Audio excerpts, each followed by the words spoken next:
Good evening, keepers of the cash. Gary D, the casual comic guy here, and joining me just like every Tuesday, we got my good buddy, Steve the Voice White. Steve, how you doing tonight, sir? We're doing good. G'day. Let me over here because my face go over here covered because it's the most shocking. So, and of course, joining us for the first time on the show, we have none other than Doc. You've seen him all over the internet, from Biggie Shack's channel, the Rob Fat Stacks of Comics channel, to the Comic Collector Geek. Doc makes surrounds, a premier comic collector. Doc, it's our pleasure to have you tonight. Thank you so much for coming on the show. You're very welcome. And I apologize. I told Gary I'd be on the show, and I couldn't remember how long ago, so I went back to our texting stream, and it was March of 2022. I said I'd get back to him. Better late than never. I might have the record for 3 years plus later. I finally. But you made it. And you can thank Chonk. You've had Chonko on the show, I believe. I watched. Yeah. And I got on Chonko's show. I'm like, I haven't even gotten on Gary's show, and I told him I'd get on this thing. So I have it in my mind. I basically, when I signed up to hang out with Big Nasty and Chonko, I said, I gotta get on Gary's show. This is ridiculous. Right. So no worries, man. It's all good. I know a lot of people have been on the show 3-4 times, maybe. I mean, you've had a good. There's some that have been on the show like 8-9 times. Yeah. Gotcha. Even more. It's a casual show, man. Yeah. There's some people that have been on here as much as you've been on Only Slabs. Right. Now, Only Slabs, I was back when I had that back in 2022 is when I was on there all the time because they weren't as known. And Rob will call me in a need now, but it's not as much. He's seen most of my stuff. So right. Well, let's all say a quick hello to the chat. Yes, please. So right now we have one of my all-time favorite people, Jerry the Jitterbug. Good evening, sir. Always great to see you, Jerry. Jerry, another faucet addict I could always appreciate. Oh, I know, right? Comics and 3 beautiful bald men. Now, Dope's here. I got to go. I can't hang out. Dope premier horror collectors, in my opinion. Yes. When I think of people when I think of horror aficionados, Dope is the man. Experts. Oh, you said horror. I heard some other word. I'm sorry. I'm sure he fixed the bill there too. His basement or something else, and I was like, whoa! I don't know nothing about this. FBI, I didn't know anything. Right. We have Mr. Digger Jim, my Thursday co-host. Great to see you. We have D. Jackson Roy Kirk. Good evening, Jackson. D. Jackson Roy Kirk. Haven't seen him in a while. Good man. Yeah, people try and stay away from Gary. But yet Jackson's always drawn back. I don't know what it is. I would see him a lot because I used to, another channel I did a lot on was Cover Slingers with Gary, Gray Man, and on Saturday. So I used to have a lot of, my Saturdays were a lot freer, so I'd hang out with them. And there I see the Jackson Roy Kirk a lot on his show. Right. Yeah. He's our favorite troll. Oh, is that right? And besides just being a troll, he's also one hell of a great guy. So we'll give him this. I've been told. Right. And Dope's been on 3 times. I'm hoping to get him on more. There was something weird with Instagram. I sent Dope 2 messages the other week, and they didn't send. I got the notification that could not send. So I don't know what's going on. Now. Probably the worst channel running for years. Right. Well, he probably was listening to Jackson and blocked me. No, Jackson's a bad influence because Jackson knows I've been told that too. Yeah. And then he sent me the picture of this on eBay, and it ended up. I'm like, all right, so I went and got it. So he's like Mark Andrews, like the Conan. He's like Mark. He just gets you to buy stuff. Jeffrey. Hey, Jeff. There's Jackson. Yeah, not everybody's you, Jackson. Not everybody's got the band hammer on. Yeah, that's a good thing. But of course, it's not about Steve. It's not about me. It's not about our excellent audience. It's all about Doc tonight. So, Doc, when you're coming on this show, you're flipping through the floppies. You said you had a little bit more of a work to do to get the books you're going to show for tonight. Is that right? Well, I didn't succeed in finding one of them. It's a raw book, and I was very annoyed. I hurt my back a little bit boxing out my 18-year-old playing basketball who weighs 290 pounds and is 6'4". Right. So I was like, I just can't be lifting all these. I don't even have long boxes most part. And So I decided I'd just get some nice books that were easier to get. But I plan on being on the show again, so I will find that book. And nice, something to look forward to. And I have something else I'm getting. I've been promised, and when I get that, I think you'll appreciate it more than almost anybody. So, but I'll wait. I'll wait. That'll be future stuff. Well, that's okay. Whenever you want to be on, you just gotta let me know. And I'm trying to show books. I was on Big Nasty and Chanko, and I showed a lot of books. I'm going to not show the same books, so because I don't mind showing the same books months apart, but I can't show them right apart. Oh, well, they're still fresh. So did you pick them out in a theme tonight, or just what was no theme? Just sort of, people know me for Golden Age, so it's gonna be mostly gold, some silver, but I picked some other stuff too. Totally, But so it's mostly the things that people know me for. But we were just discussing backstage. I actually have a lot of raw books, a lot of bronze, copper age. I have a pull list. I was talking with Chanko. I took his recommendation. I'm getting Battle Beast and Ghost Pepper, and I get all the Absolute DC series right now. And you're telling me Conan's good, and I haven't read Conan in a long time, probably since Savage Sword of Conan magazines. Which well, even their new Savage Sword line is great. Yeah, that's really good. And the Solomon Kane series that was just out was amazing. Yeah, right. So I do. Yeah. So we have time for that. And but what is this? I don't have my Tech 27 on me, Dope. So. All right. So would you like to start us out, Doc? Yeah, sure. So I'll just start with a little bit history first. I won't go through my whole comic past and why I'm here. People have heard that too much. But my very first comic, as I was saying in another show, it was Tor #1. And one of the first books I religiously tried to get, and it was always considered gold to find, was Weird War. I loved Weird War. Oh yeah. So that was both Kubert. So I have to feel like Kubert was one of my first, artists and people. So I haven't seen this one in a while, and I pulled it out. It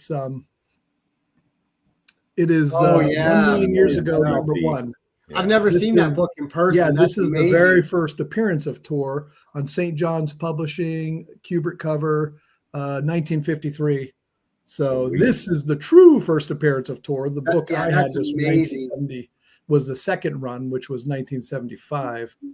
And but I got this book a long time ago, actually. At this point, this is one of my early grabs when I started to grab slabs and so wild that they put the trade dress at the bottom.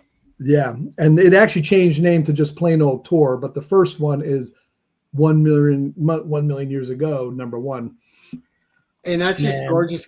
It has a Comic Link sticker, but I actually didn't get it on Comic Link. I got it somewhere else, but the person didn't take the sticker off. So we cover though. But I get a lot of books from Comic Link, so I love Comic Link. So don't get me wrong on that. And they even did a 3D issue of Tor. Yes, I have that. I have a raw of that actually. Same. I have the full run, which is not big. It ended at 6, I believe, but #2 is the 3D one. I don't have that graded because it'll be a weird book to grade. I don't know. Did they come with glasses too? Yes. Oh yeah. If you ever do have it graded or you get it, if it doesn't have glasses, that is like, that'll drive people nuts. But Magic Lasso's here. I haven't seen. Oh, sweet. Oh yes, good man. That's gorgeous though. Wow. Yeah. So, and one of my neighbors, incidentally, briefly went to Kubert's School of Art that he had, and he talked about it where they were in this like mansion, and he would just he had some assistants and help him draw, and he'd come around and give him little tips. And he only went 2 days, he said. So, but it's still cool to know someone who's actually at Kubert's school. And that's pretty cool. So this is not a terribly expensive book. If you ever see it raw, it's pretty affordable. It's just scarce as hell. Right. Good luck. That's what I'm saying. I never saw one in person, and it's one of those books when you're shopping, you always have like a side eye out for it. Yes. Yeah. Yeah. Like you don't expect to run into it. You're just hoping it pops up one day. So yeah, I really have no theme. I'm just going to grab crap and we can talk about it. Let's do it. Excellent. Since it's a chill show, and at some point I promise a theme. This book, I don't know that I've shown this one. It's not super high grade, but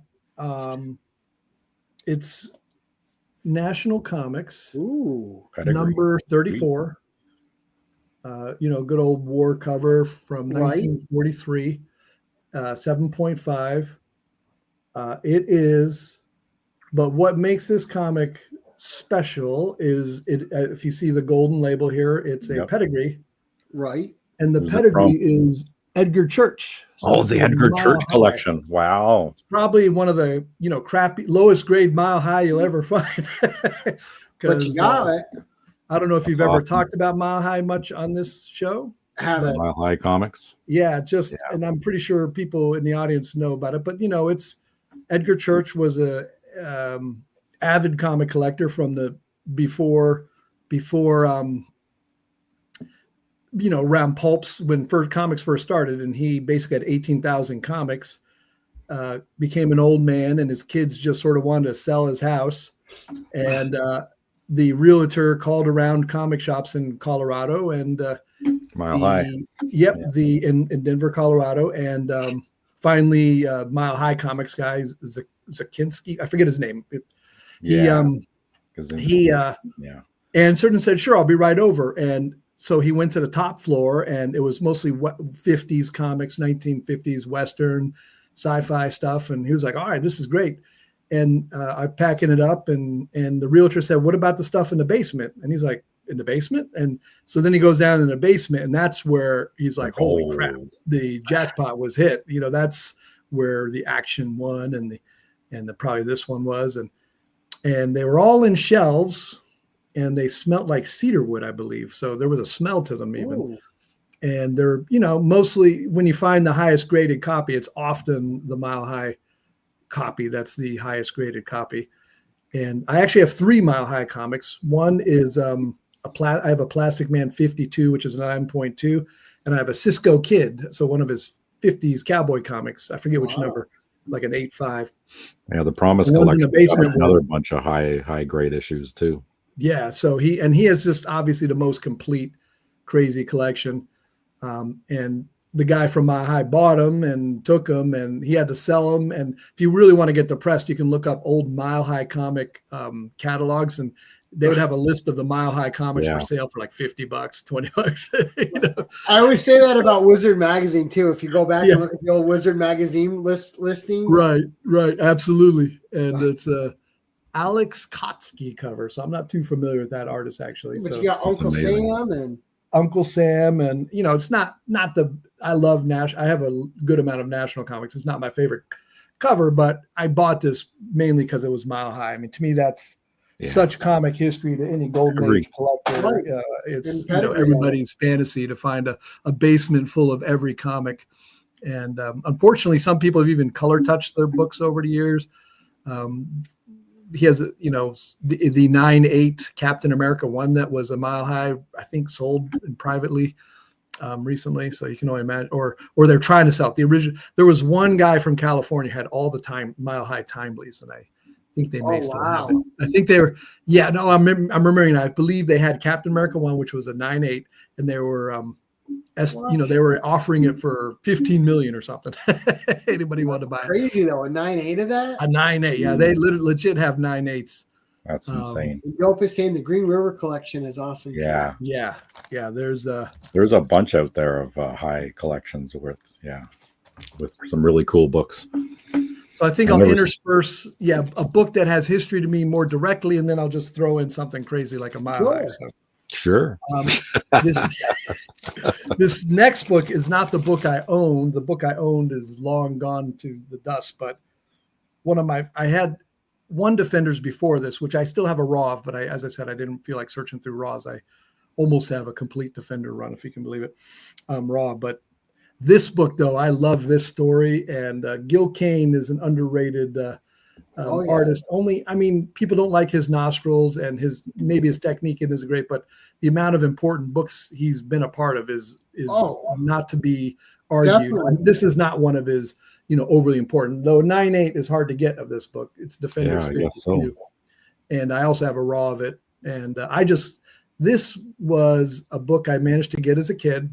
So it's 1977, somewhere around there. And it made me a massive fan of the Hulk and Submariner. I mean, Hulk comes out. Hulk is Submariner for some reason is coming and making a big scene. News is there, and he's like all arrogant.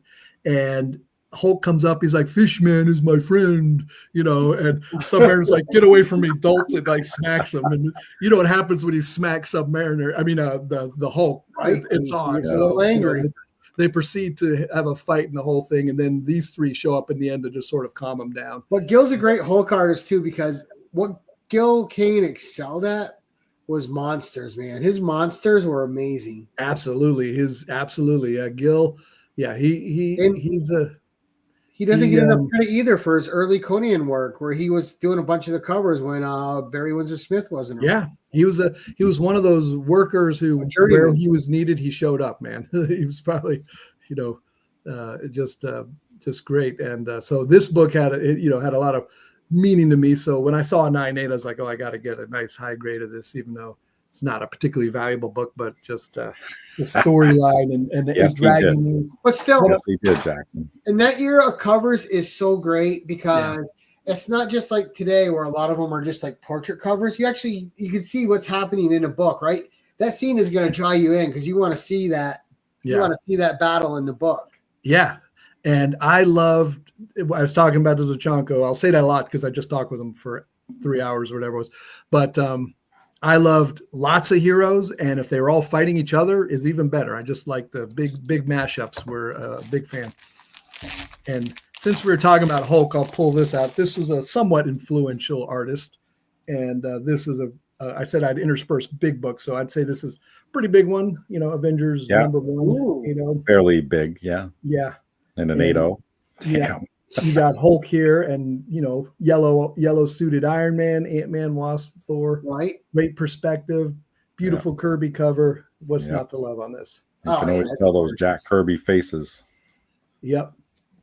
And you talk about another guy who was a workhorse. It was. Oh yeah. Yeah. This is for Dope. I know Dope doesn't like no Hulk, right? What do you like, Dope? You like Power? You like the Power Pack? I can't remember what you like. He's a brony. He's big into My Little Ponies. Yes, My Little Ponies. There you go. If I knew you were on Dope, he was a zombie. My Little Ponies. Yeah. Zombie ponies. Right. Very nice. But yeah, I actually got this in a trade. I had a big book, and the guy traded me this Hulk 1 305, which I don't have anymore, and I think something else. And ASM 1, Amazing Spider-Man 1 6.5 for a restored Batman 1. I had a restored Batman 1 that I just didn't really like the color touch that was on it. It bugged me. And even if it's a big ass book, if it bothers me, I'm going to get rid of it. So right. And now you're not bothered at all. It off for some beautiful Silver Age bangers. This is the only one I've kept. I've actually traded away the Hulk 1 and the Amazing Spider-Man. But man, I love it. I love all silver. I love the era. You just broke Dope's heart when you said you traded away the Hulk 1. That's okay. I will get another Hulk 1 someday. That will be a fact. Maybe it'll be Dope's. Yes. He's got one. Yes, Dope is already planned. He's kids be damned. That Hulk is going into the coffin with Dope. I was going to say he's going to get buried with that Hulk. Yeah, for sure. He'll let himself rust away. He's going to put the Hulk comic in some kind of sealed tube that'll resist it'll be better preserved than him whenever he gets exhumed at some point. Yes. Absolutely. So back to and since we showed Kirby, I'm just going to really quickly show this. I'm going to break the rules with that was 1A. This will be 1B. We'll break the rules a little bit. But this is one of my favorite Kirby covers, so I have to show this one. Oh yeah, absolutely. Who doesn't love that cover though? Him punching his way through the newspaper. It's breaking through the newspaper. It's Captain just a great America symbol of its time too, right? Yeah. When the newspaper actually meant something. And yeah.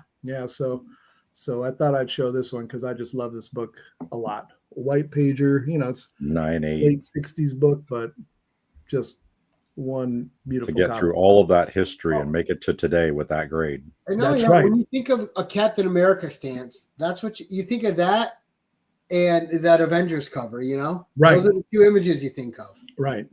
So this is that was my Kirby moment, though there'll be more because Kirby. So anybody who doesn't like Kirby, you got to at least like him for what he did for comics, even if you're not a huge fan of his everywhere. art. Yeah. I loved his DC stuff. Now, switching gears a little, I mentioned I like superhero battles, big mashups. I like galactic stuff as a kid. I like street level stuff, but when I first saw Galactus in a comic, I was like, whoa, who's this dude? He's like the biggest, baddest dude, or those kind of cosmic. He eats planets. Yeah, he eats planets, man. I love those super overpowered villain types. And one of the first storylines I really remember reading was done by the great Jim Starlin. And that also had a super powered dude named Thanos. Yeah. Oh, nice. And this is just, to me, one of the classic sort of Jim Starlin superhero. And nobody did Cosmic Adventures better than him. Yes. And I love Dreadstar as well, which is sort of like another Thanos type epic, you know what I mean? But well done. Very well done. And I remember getting this book. I'll answer that in a second. I remember getting this book at some point. I just got my hands on this, and then I managed to get the Marvel 2-in-1 other one.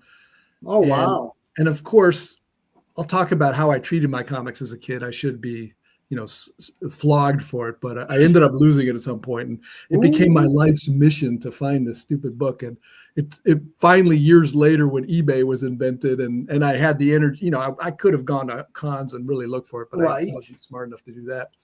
And but I love this storyline. That's always been a great Thanos cover because he's just kind of in the background there, right? In the stars. And one of the first storylines I remember really loving was the Warlock Magus storyline, and I read it with the Tales to Astonish reprints of Silver Surfer, and then they had two stories on it. I think it was Tales to Astonish. There was what was the reprint with Silver Surfer? It was like Silver Surfer 1 through 17, but they were reprinted in the later 70s. And in the second half of the book, they had all of the Warlock Magus stories. I'm blanking on what the title was, but plus you had the Logan's Run 6 with the first solo Thanos story. Yeah, yes, that's true. Yes, I don't have that, but that'll be some point. And then Paul says, what comic did you first see Galactus in? I first saw Galactus in a treasury, actually. It was like nice. That Fantastic Four treasury with Galactus on the front. And for some reason as a kid, I like treasury. If I could get a treasury, that was like comics times 10, man. The only thing better than a treasury was getting a 10 center or a 12 center. Because if it was 10 center, that means it was really old and super valuable and rare. 12 center, a close second to it. But so it was a treasury of the exact one. I can't remember. Well, the treasuries are a beautiful format too. Yeah. I think Dope has it, Astonishing Tales. And the Galactus, I love the way Galactus looked in the FF movie because Magic Lasso asked that. I felt like Invisible Woman being able to push him through a portal. I'm like, please. But that was my one quibble. She had help though. The thing was taking out the building he was holding on, and it had to happen, I suppose. But it's that premise of a mother protecting her child, and she could lift a car, right? There you go. And maybe hit him too. Maybe Franklin was helping too because he's overpowered. Yeah, he is too. That. So, Shalabal helped. But a friend of mine, Comic Head 84, who I haven't talked to in a long time, he hasn't been around in a while, but we talked about getting purple hats that said "Make Galactus Great Again" because we felt like we felt like he was the punching bag of every new like superpowered villain in the last 20 years is just their rite of passage is to beat up Galactus, and we're just like, screw that, man. So yeah, I'm a fan. But I like the Thanos, Jim Starlin. So Jim Starlin, I mean, love his art, his storytelling, and big part of. And one of my favorite, and probably nobody else's, was his couple issue appearance in Dazzler. Right. Yeah, I wouldn't be familiar with that. Now, you could, as a kid, I must have been a misogynist, because if it was only a woman comic, I was like, not dealing with that. As an adult, I have and as a teenager, I got a much better appreciation, especially around the 90s. Women were oversized and so were men, but it was right. They had muscles on their muscles. Yeah, but when I was growing up, I was buying comics from 1976 to up around high school, and that was Dazzler. Yeah. Even now, I'm not quite clear what Dazzler exactly does, except shiny lights. I mean, give me a break. Can we give her some real powers? Jubilee, I guess. She has decent powers. She's like all right. Just close your eyes. Now he's breaking my heart. Just close your eyes and put a little oil on the floor for her roller skates and send her flying. Sorry, I abuse. Have fun, man. That's what it's about. Oh, and we got. It's the channel for horsing around. Yeah, it is. Total switch in things. Just talking about cover art. Artists that I. Yeah, I'm setting Gary off. You're a Dazzler fan. I love Conan, so okay, we're good now. He's evening out. Yep. So this one, and this guy is known for his Conan books, but I did not bring out a Conan cover. I brought out this one. Nice. Great cover. Yeah, this is Famous Funnies 214 Frank Frazetta cover. The original art of this just sold on Heritage cover art for about $1 million, a little bit more than $1 million, and it's not even a painting. It's just a pencil. And, cool looking ship though. Yeah, it's such a beautiful cover. What couldn't he paint, or what couldn't he do? Yeah, he was. Covers are amazing. There are two people. There are two people that comic artists will say they were like the artists, and Frazetta was one, and Bernie Wrightson was the other. They were just very technically so good. They were just at a different level. Whatever they touched was gold. Yeah, and and people might know that this was. George Lucas says this inspired Death Star somewhat. This cover when he got it, that is an anecdote. I'm not 100% certain of the veracity of that, but I have heard that from multiple sources. With the big moon. Yeah. And this is a good run to get. 209 through 216 are all the Frazetta Buck Rogers covers, and it's I've had a few of them. This is the only one I have currently. To get books, you sometimes have to trade your books, and it's the way it goes of the collection. Yes, it is.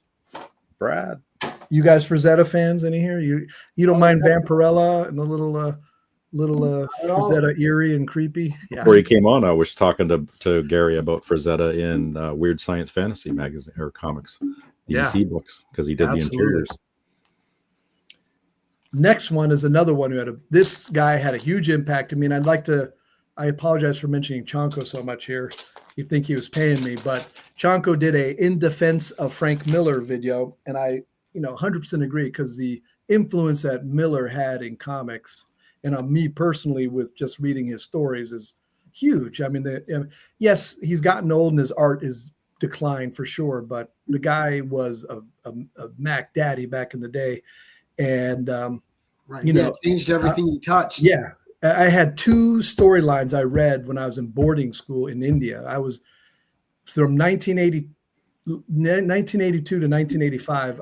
I was 3 years in boarding school in India. And this is before, India now is digitally up there. So you could probably read any comic you wanted on the internet, if nothing else. Right. But back then it was aerograms and searching around and, and getting care packages from your mom. And my mom was good about that. So she sent us lots of books. And one of the lines that I had most of, so I had to piece some things together, was the Frank Miller Daredevil line. Nice. Oh, nice. And I started reading this at home, and she kept sending me the books. So I had The Death of Elektra and a lot of those that I read when I was in boarding school. This predates when I was actually in the boarding school. But and Frank Miller was huge. And when I wasn't really reading comics, my brother bought 4 books and he said, you got to check this out. And it was Dark Knight Returns. So that was another one of like, wow, this is great. So I got to give a little bit of credit to this gentleman, Right. even if he's become a crotchety old man. And when he was doing Daredevil, he pretty much made him an A-lister. Yeah. Daredevil before this was fighting the goofiest villain run. Dope and I called Dope the other day and we're discussing like Spider-Man has great street level villains, a few goofy ones. But Daredevil, if you buy his run, it's like there's some really weird ones, Stiltman, like, who the hell thought Stiltman was a good idea? Pace Pop Peter the kangaroo for Spider-Man. So we credit Frank Miller for making Daredevil badass, kung fu, ninja fighting, Elektra dating badass. And Bullseye was put in, made into a amazing character at that point too. Yeah. So just nothing bad to say about this run. No, and you got three players in the Marvel universe. All right, that's Stephen Strange. All right, Tony Stark and Matt Murdock. They get all the ladies. And Stephen Strange probably just enchants them, and Tony Stark's super wealthy. So he's just a defense. He's a pro bono lawyer defending petty thief. So what is this? Well, hell, even in the last Captain Marvel run by Kelly Thompson, which was an amazing 50 issues, she even hooks up with Doctor Strange in that series. Gotcha. Magic again. Right? Yeah. No. And then in the Savage Avengers run, he hooked up with Elektra. Yeah, so appreciate Chanko getting me thinking about that, and had to grab. There's Lasso, Egg Foo, Paper Man, Mouse Man, the Blue Snowman. Yeah, there you go. Yeah, Mouse Man knows. Yeah, Mouse Man's the best.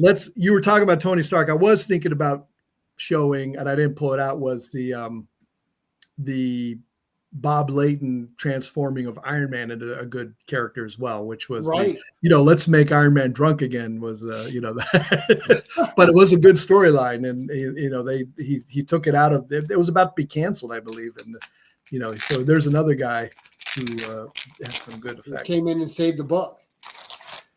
Total change in pace here. We're going back to the 1940s here. All right. So Headline Comics. Oh, here we go, tearing through number 7. That's cool.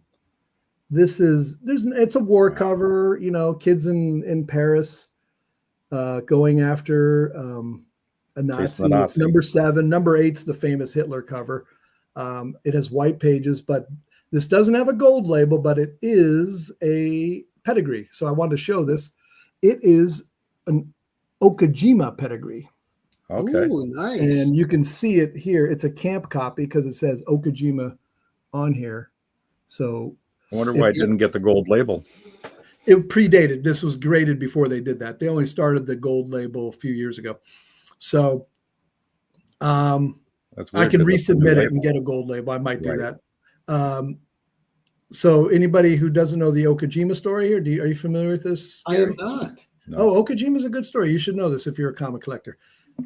Internment camps were a thing where, the Japanese were looked on with suspicion during World War II, and Japanese Americans, willingly and unwillingly were segregated into internment camps because they were, looked on as possible spies and whatnot. And it was a big scandal. There's been a lot of apologies about it, etc. The only silver lining of the intern camp is they sold comics there. And there was one Japanese girl who bought a ton of comics at Camp Okajima, which was the internment camp called Okajima. And this lady kept her comics for years. They were sold. A lot of them were sold at a garden sale. I mean, like a yard sale, but they finally put it together that this lady who was in Okajima camp during World War II had bought all these World War II and whatever comics. So it's its own pedigree, and they're known for high page quality and just a cool story. I mean, And she was buying comics that represented Japanese in a really sorry light. You know, I had friends who have some of the Japanese war covers, so you can only imagine. But you know, she bought them and had them, and how'd they know they were her books? Did she write her name on them? What's that? Did she write her name on them? Is that how? No, that's the name of the camp. The camp would write. Oh, she put the camp name on it. Or no, she didn't. The comic people probably, you know, they probably whatever they were sent to the camp or whatever. So it was just like you'd put a date stamp. Oh, it is like handwritten too. This is 1944, Okajima.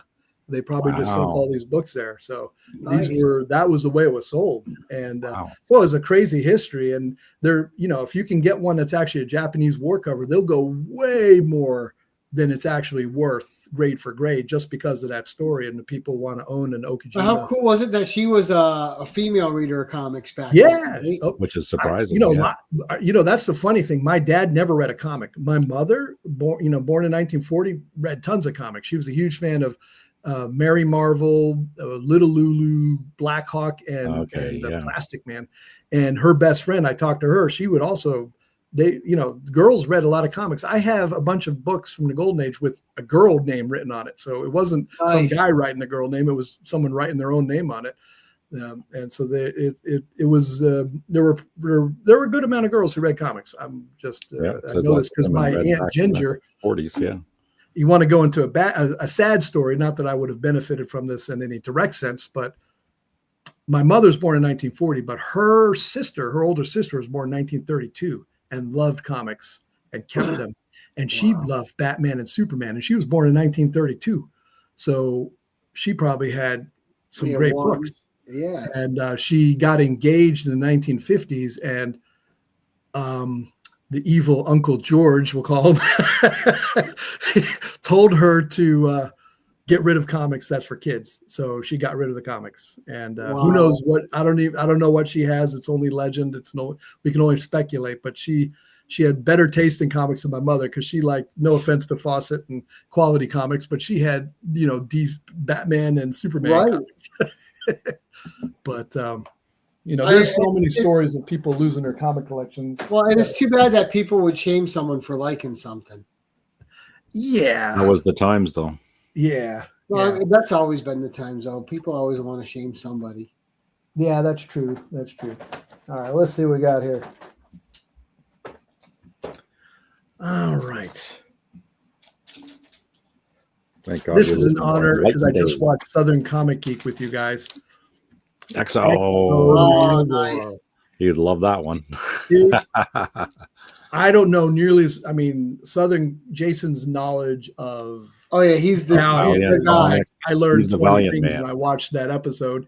Yeah. And all I know is I was sort of looking at comics in the 90s. My brother was the one collecting them. And at some point, we were in school in New York, but our home was in New Mexico, and he wasn't there. And all these comics came that he would order them from Mile High off a catalog. They came in, and I pulled out. I saw that they had a Magnus robot fighter, and I was like, "Oh, what the hell is this?" It was Valiant's Magnus robot fighter, and I started reading that, and I was like, "Holy crap, this is great!" And next thing you know, I'm getting every Harbinger, and XO was my favorite. Harbinger was up there. I loved Solar, Magnus, you name it, man. I was a huge fan. I actually have, that's like one of the few, a lot of the books I beat up. I'll tell you that story in a little bit, how my comics got beat up. But this was when I was a little older. So these are well kept. I have my Valiant runs in my long boxes in the back still. So I cherish them greatly. And, Jim Shooter, I love that guy. And he did a great thing. And it made me, I was sort of aware of Barry Windsor Smith. I had the Weapon X stuff too. But that's where I really got into Barry Windsor, because he did a lot of the stuff for this too. This is Layton, I believe. Yeah, Bob Layton. Yep. And I was listening to your 1011 with Jason. You just got to go read this, because it's Barbarian meets, Iron Man type of thing or something, or you said something else, but it's a good story. It's enjoyable. Oh yeah, definitely. And I own I don't care about the Sega comics and the stupid video game comics. I only like the superhero story stuff, but those are the valuable ones. These are cheap. I know their esoteric stuff is way more. But as long as you expensive. love them, who cares? Yeah, well, Exactly.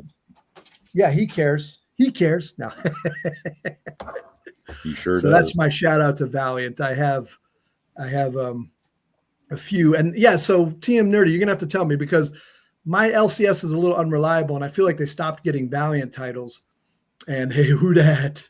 And I feel like I don't see any Valiants there anymore. And they're like, we can't have everything. So I used to get Exo Man of War, and I was loving the Eternal Warrior series that was new. So there were new Valiants that I was following, and they're still out now, new ones, because they were bought by the new company. So you got like they just had a Shadow Man out, and yeah, it's good stuff. Next one is, you just gotta love this story. It's a famous one. oh, nice. This Man, This Monster. This is now, just so you know, there's a few 9.6s. There are no 9.8s in this book.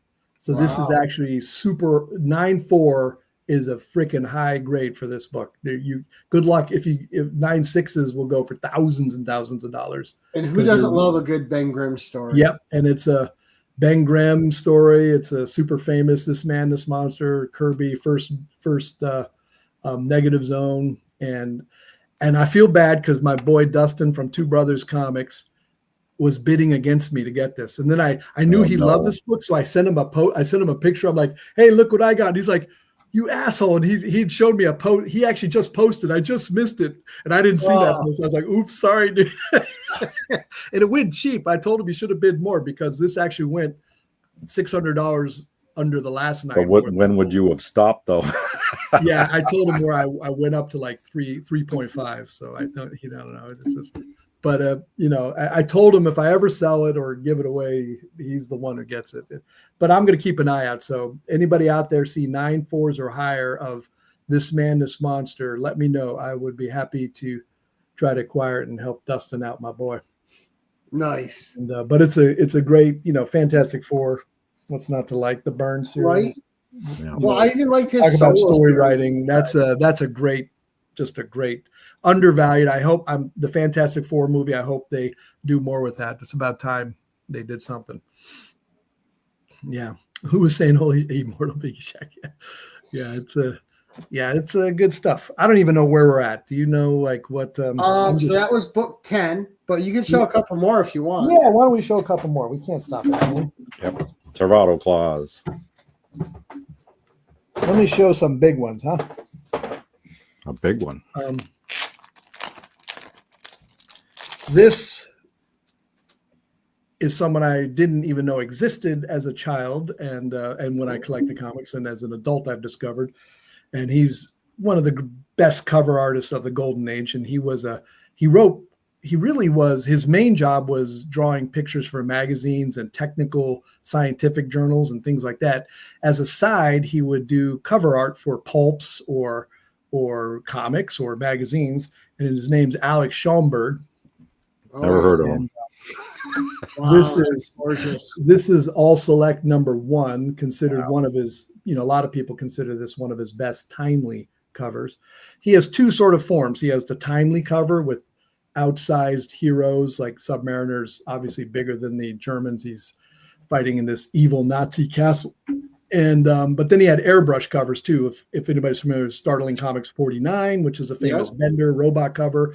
So good girl art with robots and stuff like that. He's also he has two sort of forms, but this is the war sort of comic of format that he did. And it's really Hitler's Berchtesgaden, you can see the banner here. Yeah, it's got to be one of the earliest ones with those three characters on the such cover. A gorgeous cover. Yes. Right? Like you've seen them separately, but seeing them all three of them on one cover. That's right. But it's not just that, it's how much is going on in the background too. Yeah. Oh, his This details. is like a cover. I mean, look at busy. Captain America's, he has a machine gun. So that's always a big favorite because, later heroes don't really use guns so much, but unless you're they killing people. Oh no, they're fine. They're just fainting. It's war. And, it's a great cover. And, Giant Schaumburg actually always said he got a little annoyed at Timely because he wanted the guns to be more realistically colored, and they purposely made it more Like a whatever kid cartoon friendly. gun. I'm always making them. If you see some other covers, it'll be like a pink red sort of gun and a green gun, and so the They look guns sort of fake. look a little goofy, but the overall look is great. But And, this is before the Comic Code Authority, so like Oh, it yeah. shouldn't have mattered. They yeah, don't this is care. 1943, but Because but EC yeah, did and realistic considering all covers. the other stuff they had in the pulps, you would have figured. Exactly. There was tons of covers that had realistic rifles and Yeah. That's So fun. this That's is great. this is a tough one to get. This one peaked and was really expensive for a while, and it's come down, but it's still not an easy or cheap book to get. All right, Paul, all 3 Golden Age characters on one cover that are still here now. yeah. Yes. Now this one has stuff in the inside more, but it's a restored grade, and this is a Bernard Bailey cover, I believe. So this wow. 73. Yep. Seen that one. That's a great cover. This Yeah. is Dr. Fate's on the cover, but you know the significance of this one, Gary? I do not. Number 73. Number 73 is a big book. It's the first ever Golden Age or any appearance of Aquaman, Green Arrow, and Speedy all in one. Oh, So okay. that's the first appearance of all 3 of those guys That's in awesome. this book. And, I knew there was a significance to that one because I've seen it Yep. before. Yep, it's 8.5 moderate restoration. It's from the DC Universe collection. You familiar with that one? Yes. So you said Aquaman. Aquaman, Green Arrow, and Speedy. That's All it. their I first- always forget Speedy for some reason. Yep. And It wasn't one of those bound books that the DC had in their archives, is it? What's that? The DC archives, they had those bound books. What about that? I'm sorry. Is that's where this thing came from? No. So DC Universe is someone collected every DC comic from 1930, whichever Detective Comics #1. I forget from that one. I think it's 36 to 2008. Every DC comic was from that, and they sold it all to an auction company in PBA Galleries in California. And they didn't auction they'd auction off lots, but they auctioned off the big comics, and they were all over the place in grade. But this is so someone went into the trouble of getting all those books. You can imagine how many books that is. That's a lot. All the DC titles to 2008. Jesus. I want to know if they got all the variant covers and all that. Was that like a thing? 18-wheeler truckloads of Yeah. What's great about that though is with that red background, like Dr. Fate's costume just pops so much on that cover. Yeah, especially with his goofy looking helmet then. Yeah, and the better way the helmet it looks now. They It looks should have like left they made an executive decision at DC to raise the helmet up so it looked more human and he could have more expression. But I think that's a mistake. They knew that was a mistake. So Dr. Fate got the regular helmet back later on. But yeah, so this is you got the Spectre up here on the right on the corner. But now I'm surprised we haven't seen the Spectre in a movie. Like he'd be so great for a movie. I agree. Hopefully they do it right. That's all I can say. So I mean, we got Pierce Brosnan as Dr. Fate. Too bad it was in the Black Adam movie. Yeah, it'd be great if they put him in some more. Yeah, and I liked Pierce Brosnan the way he did Spectre, and I liked that too. As, Dr. You Fate, know, I didn't mind that movie. I know a lot of people. I didn't mind it, but Black Pierce Adam, Brosnan I I thought did. was great casting because he brings he brings some pomp to him. And I liked seeing Henry Cavill in the end, and I was thinking, okay, we're going to see Superman. Then that just all went away, but it is what it is. I'm not going to. I know that was a good setup though. But first appearance of Aquaman on a cover. You guys know that? Just a quiz time here. It's not billed as this, and it should be billed. It's not properly known, but Brave and the Bold 28, First Justice League, is also the first cover appearance of Aquaman. Wow. Yet no one ever puts that in the thing. It's on the label. That's so weird. And it should that to me should be an important addition to the label. But yeah, they don't say that. You, that is an important thing. It's a fact. To me, that's up there with it. He's one of the DC staples. That's right. That's right. And that's the funny thing is because on their labels they will tell you if it was a first cover appearance on some of the books, so they're very selective on what they do then. Yeah. First Green Arrow cover was Leading Comics #1, so it was still in the golden age. But Aquaman didn't appear for 20 years. I think it was 1941 to 1960 was Brave and the Bold 28. So just a little before Fantastic Four came out. So that was when Aquaman finally made it to the cover. That's when Joe was getting his books for a nickel. Yes. One last one I have to, and then I'll do the two. I just have to give Spider-Man some credit, man, because Spider-Man is Spider-Man. I mean, how could you not acknowledge the most popular superhero ever? Oh, absolutely. He was certainly one of my favorite, and just a awesome one. And I love this cover. I just love any excuse to show this cover is. The yellow's great. Plus the weapon. There's just so many little details in it that's right. Amazing. And Ramita, I mean, I love Ditko, but I like Ramita a little more. Ramita is the all-time best Spider-Man artist. Mm-hmm. Yeah. So not his son, him. Yes. Yeah. I don't. JR.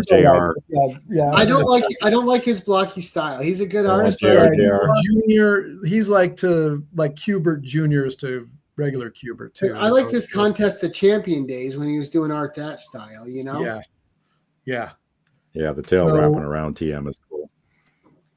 I don't have any crazy stories, but I thought I would just, we talk about, I have these books, like I have these 9 6s and 9 4s. And then I have the book that I owned as a kid. Oh, there we go. See, now that's the 1970s. Right. I'll tell you right now, this comic was in much better shape in the 1970s when I bought it. But and then you rolled it up and you put it in your back pocket. Oh yeah, the whole side fell off, and you could see the staple that I added here as a kid. And what a great name for a villain group, right? The Sinister Six. And when I got this, so here we go, cover, back cover. Covers off. Yeah, but you loved it. Yeah, and I thought it was Amazing Spider-Man #1, first of all. So I was like, I have the first Spider-Man for a long time. I was 8, 9, 10, so I won't. And we didn't have the internet or any good information, and right. So it was. So I didn't, and I'm glad it wasn't, because if I had an AF-15 and did this to it, I actually might feel pretty bad. That's funny. Back then, you didn't know what annual meant. Yes. So my younger brother and I were avid comic collectors. We'd scour 7-Elevens and Circle K's everywhere to buy comics. And there was a place that had some old comics, and it actually had this. And then, it was like $10, I think, and which 1978-ish was a lot of money. But I immediately was like, Mom, we gotta, my mom fed my comic habit. In her mind, it was reading, and she was all about getting. It was a way to teach a kid how to read. Feed that habit, and absolutely pictures and reading. So my brother and I probably had the equivalent of like 3 or 4 long boxes of comics by this point. Mm-hmm. But we would sort our comics constantly. We'd go to trips to the river, the Rio Grande. I'm from New Mexico. We'd take our books with us and sort them out on the beach. Oh my God. So some of them got some sand in there from the Rio. We would take them with us on trips, all the books that we could. Absolutely. And, I did the same thing. That's what they were made for. When I sorted them in my room, I had them in piles, and it would take up so much space. I'd be jumping, like I'd make little holes where I could jump, and I'd miss, and I'd be like, on the comics. That's why I love those digest books when they came out, because they were easy to travel with.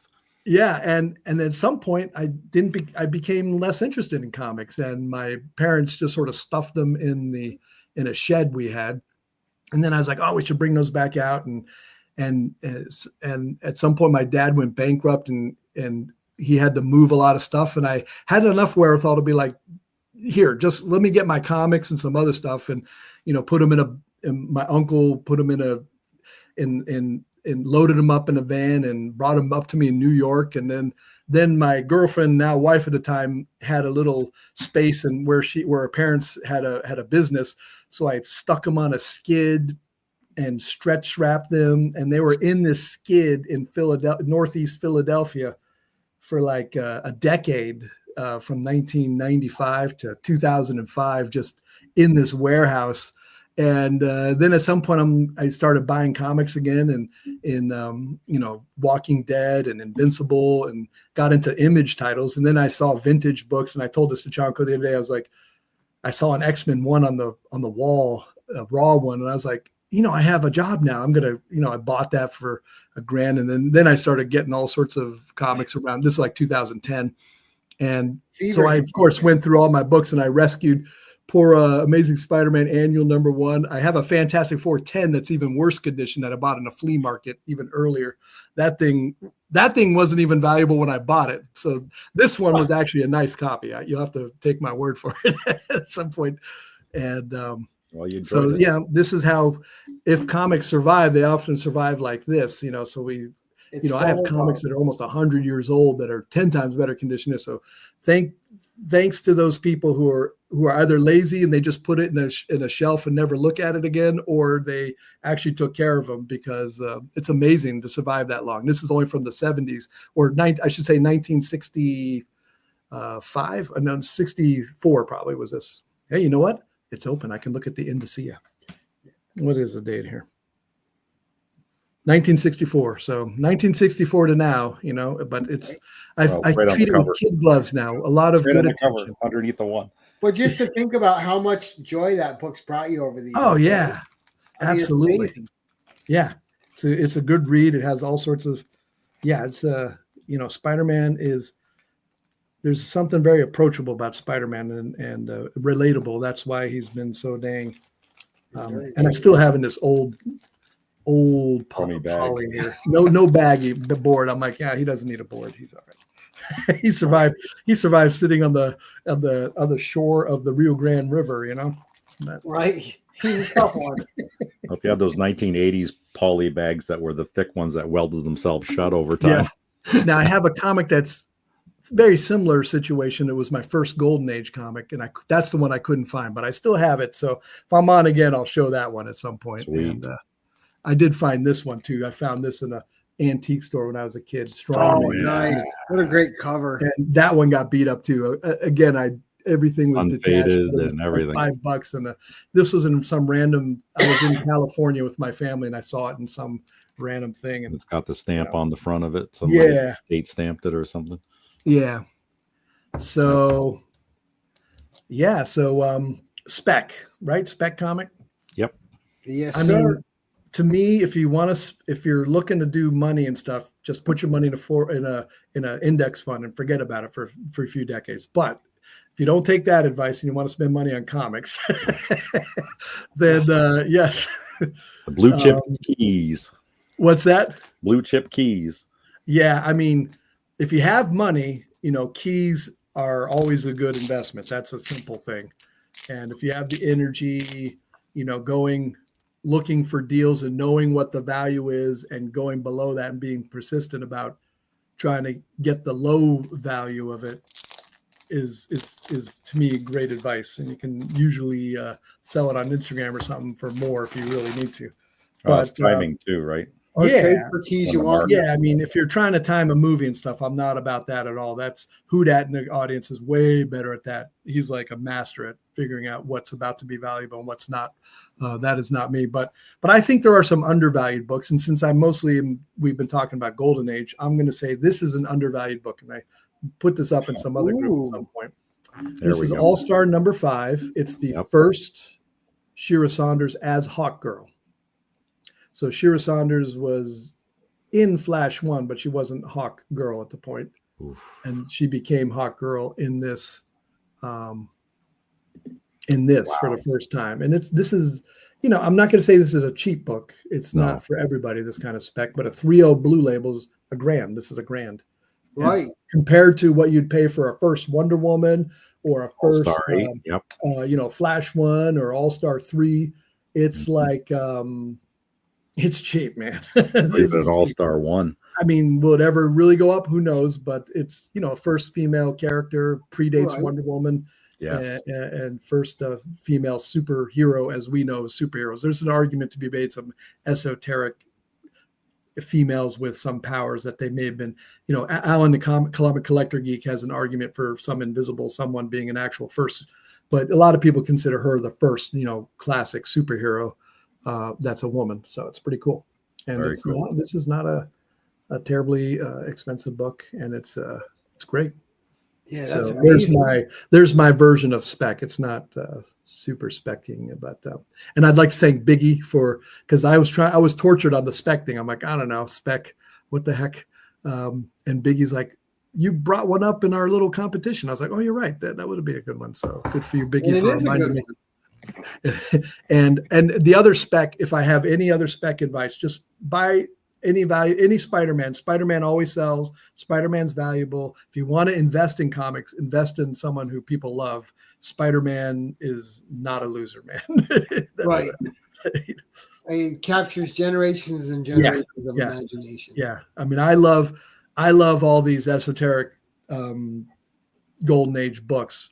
But if I want to sell them, I have to find the right person to sell it to. They're not, I can't just put them out there and be like, here, buy this real quick. It's, you know, it's a rarefied market. But if I want to sell a Spider-Man book, that takes me about 10 seconds, man. Boom, sold. You know, right. I go to, you know, Tales to Astonish comic book on YouTube. They have a comic book auction. I launch claim sales on YouTube on Instagram and YouTube, and I follow Heritage Auctions and Comic Link. Spider-Man sells, man. So that's truly my advice. If you know, but I don't think comics are a great investment. If you love them, buy them and enjoy them, and they hold some value. But you know, they're just fun. I'd rather. Right. Yeah, I enjoy. And you need your fun where you can get it in this life. Yeah. And Bleecker, I'm wearing your shirt, man. I'm wearing your shirt. Hi, Bleecker, the beast incarnate. Have you ever had Bleecker on your show? Yeah, quite a few times. You know, I have so many people that I have watch as much as I need to, and I always enjoy watching your show.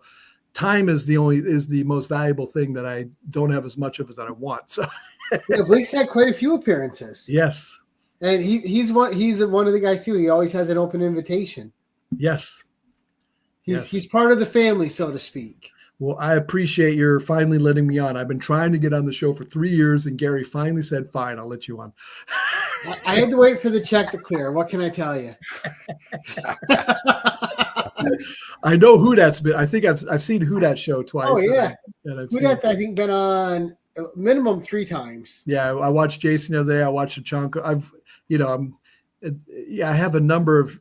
I have this like, I got to go back and watch, and then it's too much to. But I'm going to be more. Partly is a timing too, because you like Tuesdays and Thursdays. Yeah, and if you want a couple good episodes too, check out Shabab's Sarah. Yes. Her episodes are Silver hair, Bronze Age babe. She's I was her Lois Lane one last time was amazing. And I did say I'd go on with her and Magic Lasso on their just talking about a story, bringing a story. I forget the name of that show that they do together. It's always Magic Lasso. Yeah, it's on Sundays. Yes. So weekends are a little better for me. I have time to pop in and out of stuff. Weekdays are hit or miss, and I'm in a basketball league that's often on Tuesday and Thursday. So I'm just busy on the weekdays. That's partly why I can never quite get back and watch things. And I'm making excuses. Excuses are like assholes. Everybody has one. They all stink. So let's just start. Let's step up my YouTube game here. Wow. I mean, there's life to live. You know, everyone understands. Fanboys Live. Thank you, Magic. Yeah, my name. But Sarah's got another great show coming up at the end of the month. She's doing Superman Being a Jerk covers. Yeah. Yes. Yeah. I watched when I first got into YouTube. I love Sarah's content because it was always like 5 minutes, and I have ADHD and I can handle 5 minutes. Right. So she would just talk about one comic in her past, and she did such a beautiful way of describing it and the story behind it and everything to do with it. That I've probably watched more of her original videos than anybody else because they're just quick, and I can. Right. Well, I bring her. She's the one who got me hooked on Lady Cop. So yeah. Bobby de la Ghetto, orale. What's up, my man? We'll go around real quick. First of all, Steve, anything coming up for you, sir? Well, tomorrow night I'll probably be hanging out with Trev the Shipping Guru on the new comic book day, showing off our new books. And that's about it, other than hanging out with this guy on Tuesday. Right. Yeah. That guy. And then coming up for me in 2 nights' time, they're both here, Magic Lasso and Joe from Anachronic Comics are doing probably a double long episode because it's a 10-1-1 Justice League of America. And they both just completed the run. Yes, that's going to be a head-to-head. Wow. Yeah, they completed their runs within a month of each other. So they're going head-to-head, 10-1-1, showing their favorite Justice League covers. Oh, wow. The whole run? The entire run. Both. Wow. Brave and the Bold, 28, 29, 30 as well? Oh, yeah, yep. They completed them. Wow. That's a hell of an accomplishment. That is. And then, what is it? Next week coming up, I have what is it? Oh my gosh, it's going to be that time already. Yep. I am going to be talking Chud with Fable on his channel when we do the movie review. So next Tuesday. Chud? Yeah. Cannibalistic humanoid underground dwellers? Yep. I saw that. Remember I told you I was in India boarding school. I saw that in India on Betamax. I think I first saw that on Betamax was the thing in India. VHS lost out in India at the time. See? So it was really annoying because people from the United States could not send us videos because they were not compatible. So you had to find the Betamax in India. Well, our first machine was a Betamax, and then it didn't last too long, though. So, but right. I think Betamax lasted less long than 8-track cassettes. Yep. Right. She tears up books worse than your ASM one. Yeah. Oh, I don't think so. I actually bought 2 long boxes of books from Shabab. So I have a Shabab collection here, which I keep it together and go through it. So she has some rough ones, but her books were in good condition compared to my originals, I'd say. And then I got to shout out, next Thursday, we have Beth Chandler on, who is an artist, letterist for Steve. You want to tell him? Isolation. Yep, right back here. Oh, nice. Isolation. Right? The Doug Bratton book. So she's going to come on. It'll be her first appearance, and we're going to interview her. So next Thursday, that's going to be an In the Hot Seat. And then rounding out the month, we're going to have James Green, the Shawshank Collector guy, on. And then the 30th, like I said, Sarah doing Superman Being a Jerk covers. Now, Doc, what's coming up for you, sir? I am going to try to participate in the Comics Curing Cancer week, to just be in the chat and buy stuff and support Rob and, the Comics Curing Cancer business.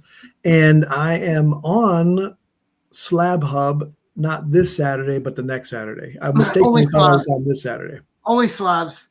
Only get slabs. Canceled. Only slabs. Oh, I don't think but you're right. I still think of him as Slab Hub. Sorry. Right. I still have his original cup.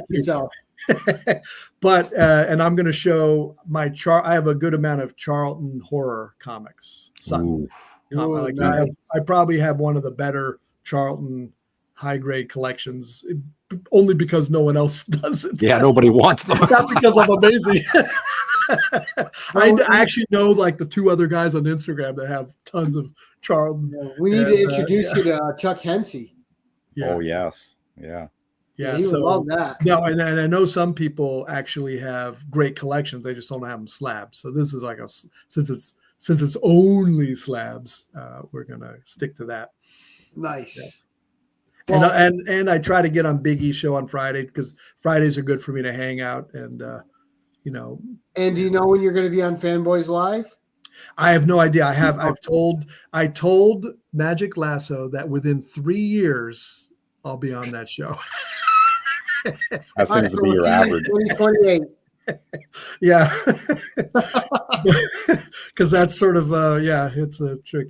And at some point I'm going to get back on the hunt too. I've been itching to get back on the hunt. I just disorganized and not thinking about it as much as I should be. My priorities are not correct. Comics. Yes. But let me say, first of all, thank you to my co-host Steve. Always great having you here, bud. Great to hang out with Steve. Always being here. then, of course, there's no show without a great guest. Doc, thank you so much for coming on. My pleasure, Gary. Hopefully, it won't be another 3 years before we get you back. I have something. When I get it, I'm going to let you know because it's a cool. All right. You'll appreciate this. Oh, this is awesome. I just love hearing what people love. It's great. And of course, thank you to everyone who joined us live tonight in the chat. We appreciate you guys being here. And for those of you catching us on the rewind, check out the description below because both of these gentlemen's links are in the description, their YouTube channels and their Instagrams. Both great guys, and you're going to find some of your favorite new collectors there. And of course, as we always do, we're going to say thank you so much for watching. And as always, keep it casual.